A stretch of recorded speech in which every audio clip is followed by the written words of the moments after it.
Bienvenue sur Africa 24 dans cette nouvelle édition du QG News. Voici les titres de l'actualité. En Guinée équatoriale, le dialogue national voulu par le président se poursuit, événement qui devait réunir tous les acteurs politiques du pays jusqu'au 21 juillet. Mais ces pourparlers se sont ouverts à Malabo sans les poids lourds de l'opposition.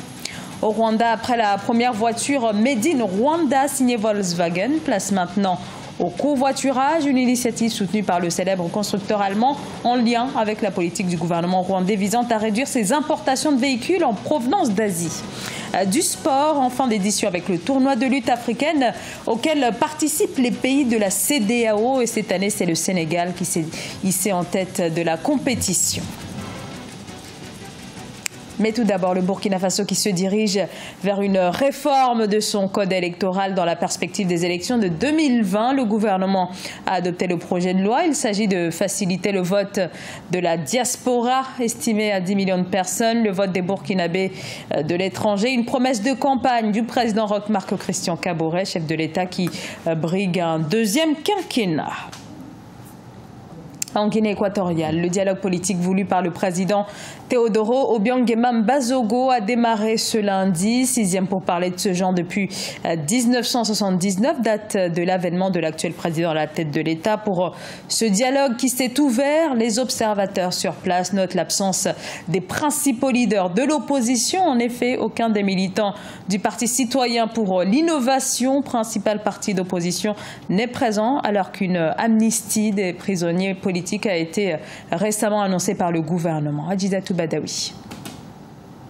Une grande première en 38 ans de pouvoir. Des observateurs internationaux prennent part au dialogue national qu'organise le président équato-guinéen Teodoro Obiang-Nguema. Autour de la table, les 17 partis politiques du pays et la diaspora équato-guinéenne. Il est question de trouver des réponses aux fractures politiques qui structurent la vie de la nation. Une nation que bon nombre d'observateurs perçoivent comme repliée sur elle-même. L'enjeu, il est à la fois interne et international. Interne pour détendre les climats politiques et essayer de gérer la crise due à la baisse des revenus pétroliers. Et sur le plan international, faire de la Guinée équatoriale un pays démocratique. À l'annonce de ce dialogue politique, deux partis d'opposition ont formellement conditionné leur participation aux échanges. La présence de la société civile, des observateurs internationaux et la libération des prisonniers politiques. En réponse à ces exigences, le président Obiang-Nguema a, le 4 juillet, accordé l'amnistie à tous les prisonniers politiques et à toutes les personnes privées d'exercer un droit politique. On ne peut pas organiser un quelconque dialogue sans confiance. Si les différents dialogues du passé ont échoué, c'est parce qu'il n'y avait pas confiance au niveau des opposants. Ils craignaient pour leur sécurité et ils demandaient que les prisonniers politiques soient sortis avant d'accepter de participer au dialogue. Au terme de ce 6e dialogue national, l'on pourrait assister à plus d'ouverture politique, plus de liberté d'opinion, comme ce fut le cas en 2014. 5 partis politiques, dont Citoyens pour l'innovation, ont été légalisés. En République démocratique du Congo, les élections se préparent. Le vote du 23 décembre, 3 scrutins en une séquence qui va regrouper la présidentielle, les législatives et les provinciales. Sur place, les dépôts des candidatures pour les législatives et provinciales se poursuivent. Certains bureaux affichent déjà les listes provisoires des candidats. Selon la CENI, samedi, près de 13 000 candidatures ont été déposées pour 715 sièges à pourvoir. D'après les premières statistiques, le MLC, le mouvement de libération du Congo de Jean-Pierre Bemba, serait en tête avec 128 circonscriptions. Les constructeurs automobiles à l'assaut du marché africain, un nouveau marché au potentiel énorme, et les groupes automobiles franchissent de plus en plus le pas d'une implantation industrielle. C'est notamment le cas en Afrique de l'Est où Volkswagen étend progressivement sa présence. Au Rwanda par exemple, le constructeur allemand qui a lancé la première voiture Made in Rwanda introduit désormais le service de covoiturage. Reportage Fraterne Dakaïsenga.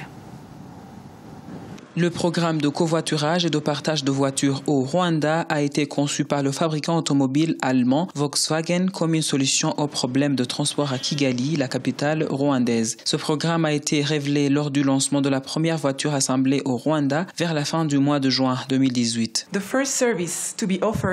premier service dans ce programme sera le partage de voitures pour les entreprises, les institutions publiques et privées et les organisations non gouvernementales. On va commencer avec 40 voitures pour atteindre 140 par après. Nous comptons également introduire le service de covoiturage avec une flotte de 150 voitures. En 2019, nous allons lancer le covoiturage public.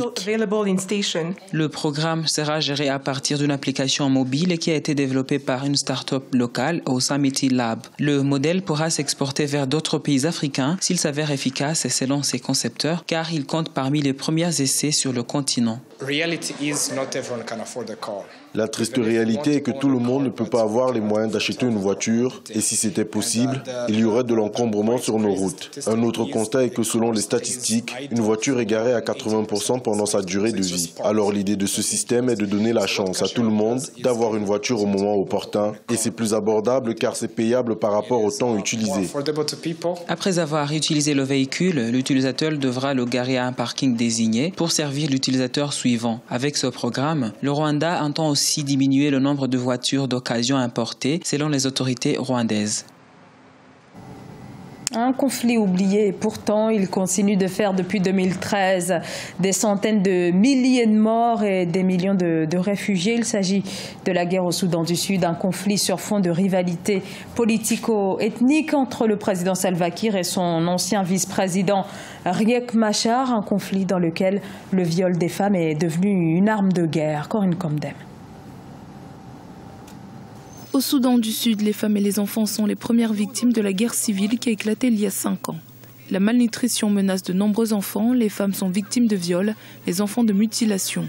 La secrétaire générale adjointe des Nations Unies, Amina Mohamed, est revenue sur cette problématique alarmante avec le président Salva Kiir lors de sa visite dans le pays. Ce qui a été la pire partie du conflit dans ce pays, et je pense ici avec la délégation, nous avons entendu la douleur et l'angoisse de beaucoup de femmes. C'est la violence sexuelle et en particulier le viol. Et ce viol ne s'arrête pas seulement aux femmes, mais il inclut aussi des enfants, jusqu'à des enfants très jeunes que nous avons entendus, ce qui pour nous a été odieux. C'est une histoire d'horreur quand vous l'entendez et encore plus imaginez quand vous devez passer par là. Amina Mohamed a mené une mission de l'Union africaine et des Nations unies au Soudan du Sud afin de constater les défis auxquels sont confrontés les habitants du pays. La délégation a appris que plus de 1300 femmes et enfants avaient été soignés pour des blessures et des traumatismes causés par la violence sexuelle dans une clinique de Djouba depuis son ouverture il y a 8 mois. Ils font partie de nombreux autres survivants de viols et autres sévices perpétrés à travers le Soudan du Sud depuis l'éclatement brutal du conflit en 2013. Vous, en tant que dirigeant du Soudan du Sud, vous avez le pouvoir de rendre aux femmes et aux enfants du Soudan du Sud leur dignité et leur humanité. Et je suis très confiante que vous serez en mesure de le faire. Le viol et les autres formes de violences sexuelles perpétrées par toutes les parties de la guerre civile au Soudan du Sud se sont répandues et ont atteint des proportions gigantesques au cours des récentes années, selon un rapport d'Amnesty International publié en 2017. Et retour à présent sur la 11e édition du tournoi de lutte africaine de la CEDEAO avec la finale qui s'est tenue ce 15 juillet au stade municipal de Niamey au Niger. Finale très disputée qui s'est terminée par la victoire du Sénégal face au Niger. Le résumé de cette journée dans ce reportage de Sadou Alizé Mouktar. Le Sénégal vient une fois de plus de démontrer qu'il reste toujours leader en lutte traditionnelle dans l'espace de la communauté économique des États de l'Afrique de l'Ouest. Cette suprématie, le Sénégal l'a prouvé en remportant la 11e édition du tournoi de lutte Tolac édition 2018 en battant le Niger. Toujours j'ai dit, il n'y a pas de vainqueur ni vaincu. Parce que le Sénégal et le Niger, nous sommes tous des Africains. C'est la lutte qui nous lie. Donc je me dis que je suis très content pour défendre mon titre et reprendre ça pour aller avec à Dakar. En plus du trophée par équipe, le Sénégal a décroché aussi 3 médailles d'or et une en bronze dans les compétitions individuelles par catégorie de poids. Une victoire sans appel des poulains d'Ambroise Sarr qui confirme la suprématie des lutteurs sénégalais dans l'espace CEDEAO. Un TOLAC qui confirme encore la suprématie du Sénégal sur les 14 autres pays qui sont membres de ce tournoi de lutte de la communauté. Pour vous dire que ce tournoi, il est bienvenu dans l'espace, mais les pays ne le prennent pas au même pied d'égalité au sérieux. Au terme de ce tournoi qui s'est tenu du 13 au 15 juillet 2018, le Niger s'est classé deuxième par équipe, suivi du Nigeria qui s'est adjugé la troisième place. La prochaine édition du tournoi de lutte africaine de la CEDEAO se tiendra à Dakar, au Sénégal, en 2019. Ce journal a été réalisé par l'ensemble de la rédaction. Merci de votre fidélité. Dans un instant, une nouvelle édition de l'actualité sur Africa 24.